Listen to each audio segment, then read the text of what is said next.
Hello friends, this is Jyoti and welcome back to my channel earth mom Dehradun. तो दोस्तों, वैसे तो आप जानते ही हैं कि मैडम कितनी ज़्यादा कुकिंग की दीवानी है। हर बार जनाब के सेट में मैडम द्वारा बढ़िया बढ़िया कुकिंग की रेसिपीज़ के बढ़िया कुछ ना कुछ आइटम पहुंच ही जाता है। वैसे अधिकतर आइटम नॉनवेज का ही होता है, लेकिन क्या आप लोग गैस कर सकते हैं कि इस वीक मैडम डब्बे में भर के अपने जनाब के लिए क्या भेजने वाली हैं? तो अगर आप गैस कर सकते हैं तो सबसे पहले तो कमेंट सेक्शन में इसी बात का गैस कीजिए।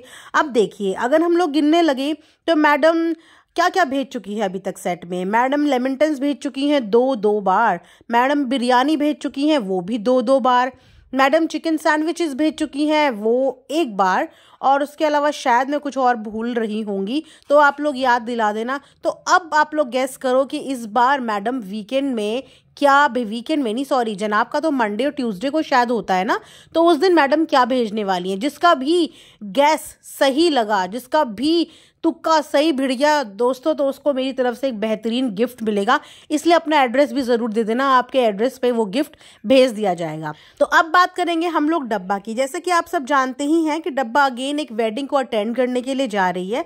हालांकि ये वेडिंग उनकी ननद कम उनकी दोस्त की है, उनकी वो दोस्त जिन्होंने डब्बा और फनी की प्रेम कहानी में बहुत ज़्यादा सहयोग दिया था। वो कह सकते हैं पार्टनर इन क्राइम। इसीलिए इन दोनों की बॉन्डिंग आपस में बहुत ही ज़्यादा स्ट्रांग है और आपको मौदा में वो बॉन्ड देखने को भी मिला।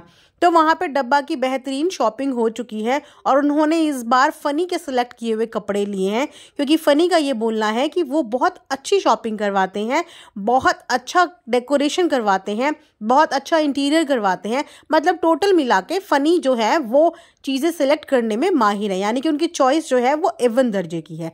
चलो, चॉइस से याद आया, बहुत सारे लोग आज भी जब डब्बा की वेडिंग को याद करते हैं तो वेडिंग में और कुछ याद करें या ना करें, बट डब्बा का कॉस्ट्यूम ज़रूर याद करते हैं। डब्बा की वेडिंग ड्रेसेस बहुत याद करते हैं, क्योंकि उन वेडिंग ड्रेसेस के पीछे जो डिज़ाइनर है वो उनकी भाभी ही है। तो चलो, मैंने सोचा आज उसी पे बात की जाए।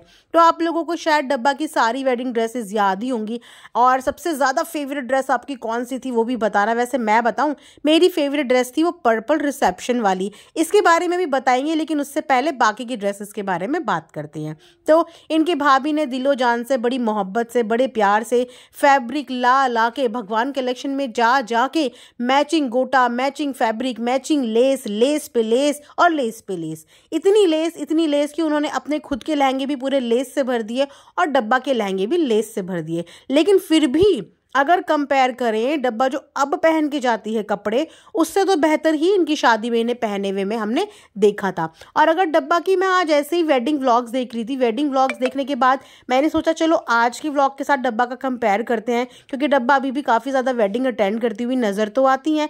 तो उसके कंपेरिजन में भी ना मुझे इनका निकाह वाला लुक और निकाह वाला मेकअप बहुत ही ज़्यादा सेटल लगा।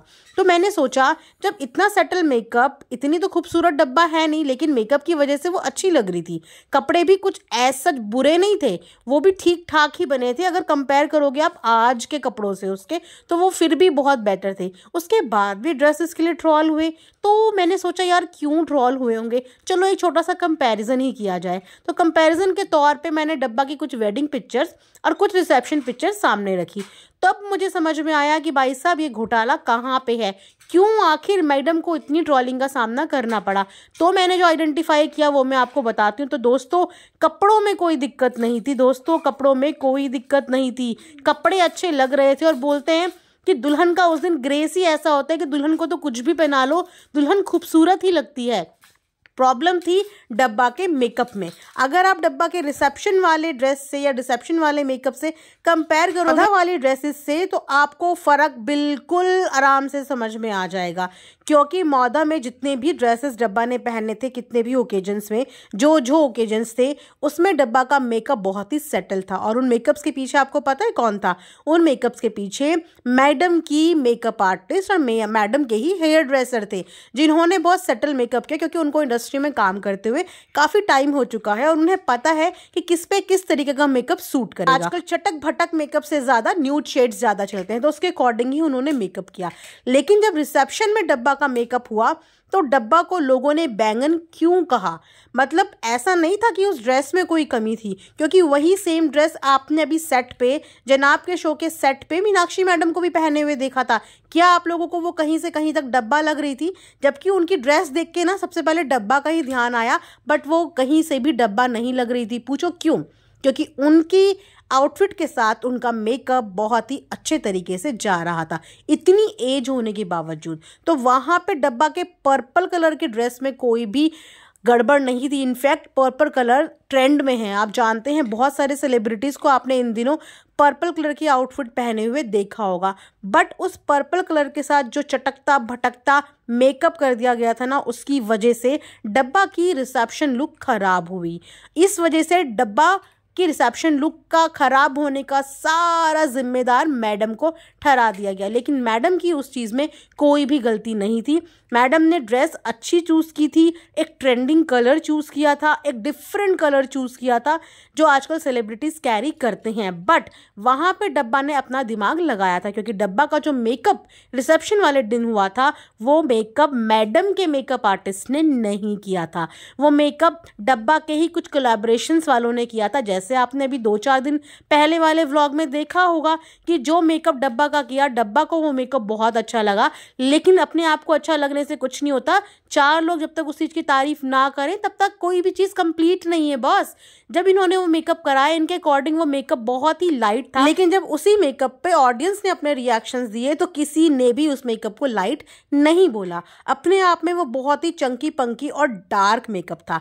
इससे बढ़िया मेकअप डब्बा खुद कर लेती है जब डब्बा अपना मेकअप करती है कोलैबोरेशंस वीडियो बनाने के लिए। वो इससे कई गुना ज़्यादा बेटर कर लेती है। इनफैक्ट जब वो बिल्कुल लाइट मेकअप में होती है तब भी वो इससे ज़्यादा खूबसूरत लगती है जितना वो ओवर मेकअप में करती है। देखिए, हर किसी के स्किन के अलग अलग टाइप होते हैं और हर किसी इंसान पे अलग अलग चीज़ें सूट करती हैं। कोई मेकअप के साथ अच्छा लगता है, कोई मेकअप के बिना अच्छा लगता है, कोई लाइट मेकअप में अच्छा लगता है। तो अपने हिसाब से जो चीज़ हम पे सूट कर रही है उस चीज़ को ही करना चाहिए। ये आप लोगों के लिए लेसन है। लाइफ में कभी भी एक्सपेरिमेंट्स करें, बट अपने वेडिंग डे वाले दिन कोई भी एक्सपेरिमेंट ना करें।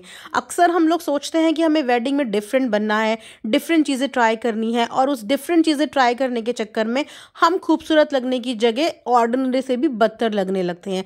तो इसीलिए वही चीज़ करो, खासकर शादी के मौके पे, जिस चीज़ को आप पहले एक्सपीरियंस कर चुके हो। कोई भी न्यू चीज़ ट्राई करने का रिस्क मत लो, वरना हाल डब्बा के जैसा हो जाएगा। तो कुछ ये पॉइंट्स है जो मुझे आज बात करनी थी जिससे मैं ये साबित करना चाहती हूँ कि मैडम की कोई भी गलती नहीं थी। जिस तरीके से मैडम को इतना ट्रोल किया गया, आज मुझे इस बात का ट्रस्ट हो गया है और इस बात का यकीन हो गया है। इसीलिए अब जो भी लोग ये सोचेंगे कि मैडम की वजह से डब्बा की कॉस्ट्यूम खराब हुई या डब्बा की वेडिंग खराब हुई, तो जी नहीं, डब्बा की वेडिंग खराब हुई डब्बा के कोलैबोरेशंस की वजह से, डब्बा के मेकअप खराब होने की वजह से।